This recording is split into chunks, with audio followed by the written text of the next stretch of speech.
With deep gratitude in our hearts for our spiritual master Srila Prabhupada, let's dive deep into the divine journey of Bhagavad Gita. तो read along study along daily series का आज day 85 है और शुरू करने से पहले हम लोग राधा कृष्ण जी को याद कर लेते हैं। जय श्री राधे कृष्णा।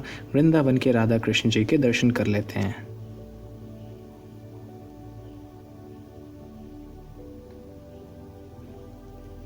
हाँ जी, तो हम लोग चैप्टर 2 पढ़ रहे हैं, अध्याय 2 गीता का सार, और इसमें आज हम लोग श्लोक नंबर 56 पढ़ेंगे, जो कि कुछ इस प्रकार है। दुःखेष्वनुद्विग्नमनः सुखेषु विगतस्पृहः वीतरागभयक्रोधः स्थितधीर्मुनिरुच्यते। इसका अर्थ है जो त्रय तपो का मतलब 3 फोल्ड मिजरीज, इसमें 3 प्रकार के कष्ट होते हैं। पहला जो मन और शरीर के वजह से होते हैं, दूसरा जो बाकी जो दूसरे मनुष्य हैं उनकी वजह से जो हमको दुख होता है वो होते हैं, और तीसरा जो प्राकृतिक आपदाओं की वजह से जो हमें दुख होता है वो। तो इन तीनों को मिलाकर हम 3 फोल्ड मिजरीज कहते हैं। जो त्रय तपों के होने पर भी मन में विचलित नहीं होता अथवा सुख में प्रसन्न नहीं होता, और जो आसक्ति यानी अटैचमेंट, भय तथा क्रोध से मुक्त है, वह स्थिर मन वाला मुनि कहलाता है। इसका तात्पर्य श्रीला प्रभुपाद जी लिखते हैं, मुनि शब्द का अर्थ है वह जो शुष्क चिंतन के लिए मन को अनेक प्रकार से उद्वेलित करे मतलब एजिटेट करे, इधर उधर भटकाए, किंतु किसी तथ्य पर ना पहुंच सके। मतलब वो व्यक्ति जो मेंटल स्पेकुलेशन बहुत करता है, अपने मन को इधर उधर बहुत भटकाता है, लेकिन वो किसी कंक्लूजन पर नहीं पहुंच पाता है। कहा जाता है कि प्रत्येक मुनि का अपना अपना दृष्टिकोण होता है, और जब तक एक मुनि अन्य मुनियों से भिन्न ना हो तब तक उसे वास्तविक मुनि नहीं कहा जा सकता। मतलब जो भी मुनि हैं उन सभी मुनियों का दृष्टिकोण यूनिक होना चाहिए।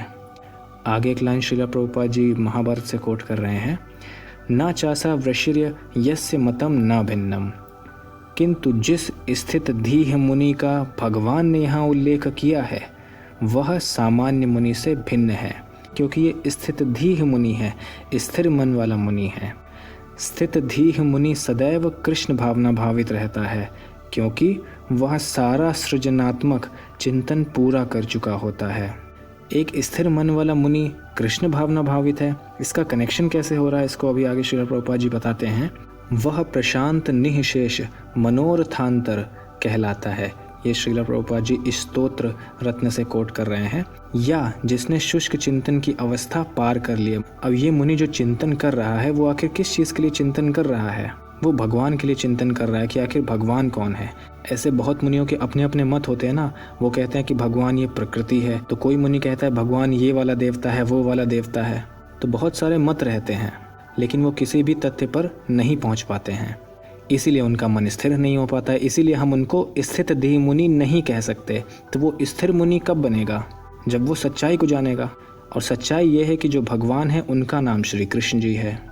तो जब वो मुनि ये बात समझ जाता है, मतलब कि वो शुष्क चिंतन की अवस्था को पार कर लेता है, तब जाकर वो निष्कर्ष निकालता है। वही देखिए आगे श्री प्रभुपाद जी ने लिखा है, और इस निष्कर्ष पर पहुंचा है कि भगवान श्री कृष्ण या वासुदेव ही सब कुछ हैं।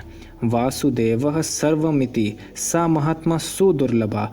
ऐसा महात्मा बहुत ही रेयर है, दुर्लभ है, जो ये समझ जाता है कि श्री कृष्ण या फिर वासुदेव ही सब कुछ हैं, वही आदि पुरुष हैं, वही सब कुछ है, वही हर चीज़ का सोर्स है।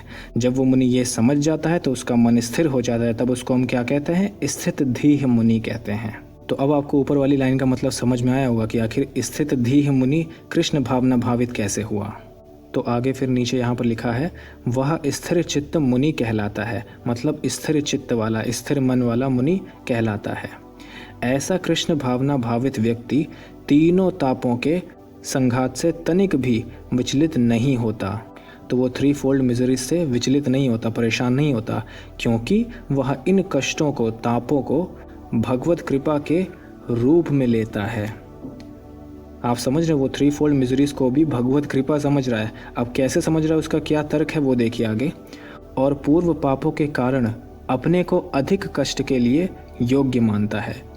ये तो हम लोगों को पता ही है कि जिस जीव को जितने भी कष्ट होते हैं, मिलते हैं, वो उसको उसी के कर्म का रिएक्शन होता है।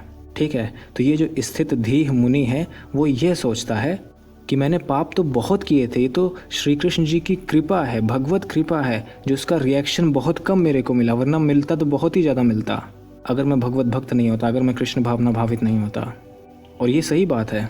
इस बात को हम प्रैक्टिकली ऐसे समझ सकते हैं, मान लीजिए किसी ने बहुत पाप किए थे पहले, तो उसका रिएक्शन ऐसा होना था कि उसका एक्सीडेंट होता और उसके कमर पे चोट लगती, जिससे उसकी रीढ़ की हड्डी फ्रैक्चर हो जाती, जिससे वो अपनी ज़िंदगी भर चल नहीं पाता। लेकिन अगर वो कृष्ण भावना भावित है, जितना भी कृष्ण भावना भावित है, 1%, 10%, 20%, जितना भी वो अपने आप को सरेंडर करता है श्री कृष्ण जी को, तो श्री कृष्ण जी उसके रिएक्शन की इंटेंसिटी को कम कर देते हैं। तो मतलब एक्सीडेंट तो होगा, लेकिन इतना भयंकर नहीं होगा कि उसकी रीढ़ की हड्डी फ्रैक्चर हो जाए, उसका एक टांग में फ्रैक्चर हो जाए, या ऐसा कुछ हो जाए जो बस 1-2 साल या 6-7 महीने में ठीक हो जाए।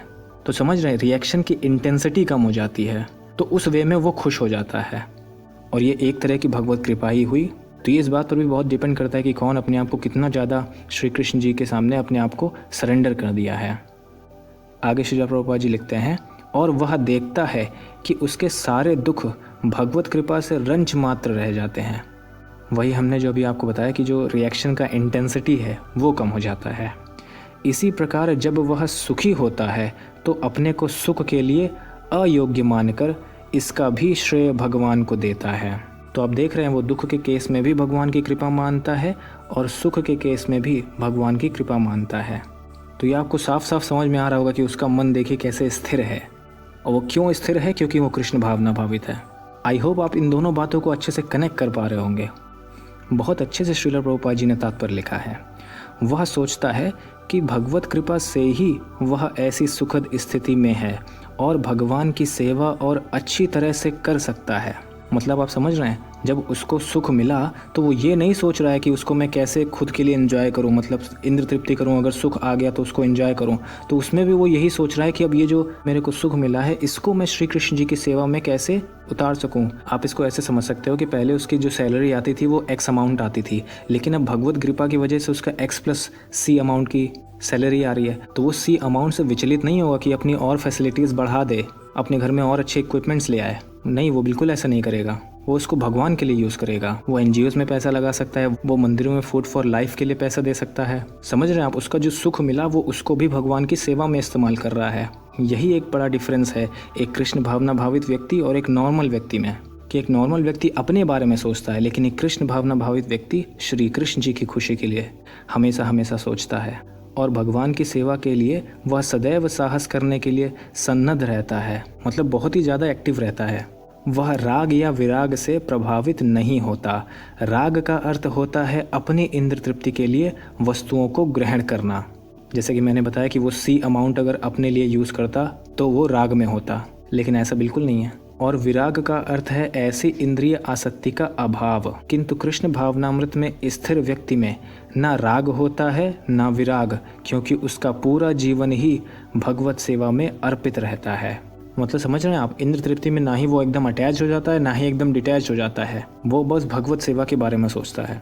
फलतः सारे प्रयास असफल रहने पर भी वह क्रुद्ध नहीं होता, क्योंकि उसका मन स्थिर है, हमेशा सेवा भाव में ही लगा रहता है, तो उसको क्रोध कभी नहीं आता, चाहे विजय हो या ना हो। कृष्ण भावना भावित व्यक्ति अपने संकल्प का पक्का होता है। तो इस तरह से श्लोक नंबर 56 पूरा होता है। तो अच्छी संगत करो, श्री कृष्ण जी का नाम लो या अपने भगवान का नाम लो, चैंट करो, हैप्पी रहो, chant and be happy. Hare Krishna. Thank you.